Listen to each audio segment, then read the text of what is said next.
Okay, so we're going to go through the barbell bent over row. So we're just going to see a few correct reps first. So Adam's going to deadlift the bar up first. Bear in mind there would be plates on here, but just so you can see easily, he's just using the bar. He's then going to go into an RDL position. So we'll know he's in the correct position if he can feel his hamstrings engaged.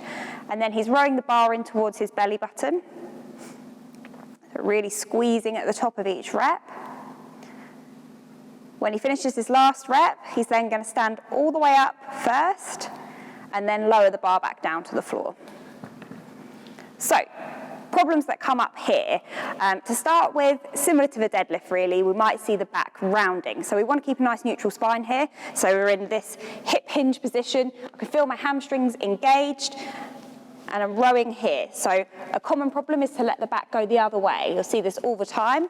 So Adam's using a nice light weight here just so he can demonstrate it incorrectly. So he's letting his shoulders go. You can see there's curving of his spine. So even you could probably show it even more, to be fair, Adam. So you can see he's lost the hamstring engagement there. Can you feel your hamstrings at all working, lads? No, not at all. Okay, so that would be entirely wrong. That's going to put loads of pressure in his back. This is one where you might see a little bit of ego lifting, someone feeling like they can kind of row quite heavy, but it's really, really going to damage the back. So if your client is doing this, you might need to take it back and look at their deadlift to start with and make sure they're getting that hip hinge. Same kind of teaching points that we went through with the deadlift. So first of all, we'd ask them to engage their core at the top, and then imagine they're sliding their hips back or sending their bum back to a big button on the wall behind them. So you can see now he's in a good position to row from. Nice. If your client is really, really struggling with this and whatever you're doing, they're not quite getting it. It might be a lack of mobility, a lack of flexibility. There are loads of other options you could give them. Seated row, cable row, something that's going to get them doing the same kind of horizontal row. And we can work towards this as they get better body awareness and better mobility.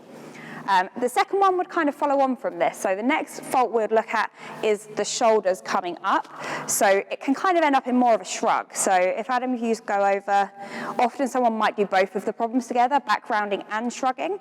So even if you watch the head of the shoulder, rather than it being set back and down, this is what we want, and it's rowing in nicely like this, the head of the shoulder kind of ends up pointing forwards, and it can kind of end up looking a bit more like this.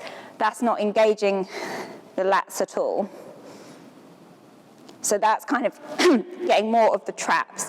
So if your client's experiencing this problem, what we're going to ask them to do is think about resetting every single rep. So shoulders set back and down, almost like they're setting them into their back pockets, then RDLing over into their position, keep squeezing those shoulder blades together, and then initiate the row. As they get fatigued, the chances are they could let their shoulders start to go a little bit, or they're just going to start to try and let another body part take over, which is quite common in any exercise, so they might start getting their traps involved. So if that's the case, you might need to reduce the weight down a little bit or reduce the reps. Another easy way to help them avoid this problem is to change from a pronated grip, so an overhand grip, into an underhand grip. So for a lot of people, this makes it much, much easier to keep in this open position. So you can see if I'm like this, my shoulders are set back anyway. It's much easier to stay in this position than it is when your hands are in an overhand position. It's much easier for your shoulders to round forward. So that might help them to feel in the right place. We want to feel it in this big muscle here, which is the lat, not in the top of the shoulder. Cool, so next one we'll look at is someone trying to use their legs a little bit. Again, this might be when they start to fatigue. So Adam, if you could just show us a few reps when someone's starting to try and do sort of more of a squat and a row rather than a row. So he's kind of bouncing with his legs. Again, probably just an indication the weight's too heavy. Take that weight back, make sure it's really, really strict. So it shouldn't be sort of any kind of bouncing happening. It should be very controlled. The eccentric part of the movement is really, really important here. That's the lowering phase.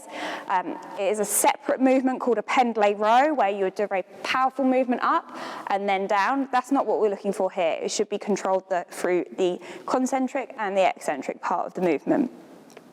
The last one that we'll look at is, again, another problem under fatigue, when someone starts to lose the angle of their hip hinge. So they're probably going to start off in this nice folded over position. They're doing their rows, they get to like their 4th rep, and then they're kind of starting to come up. And you can see how much the range has reduced there.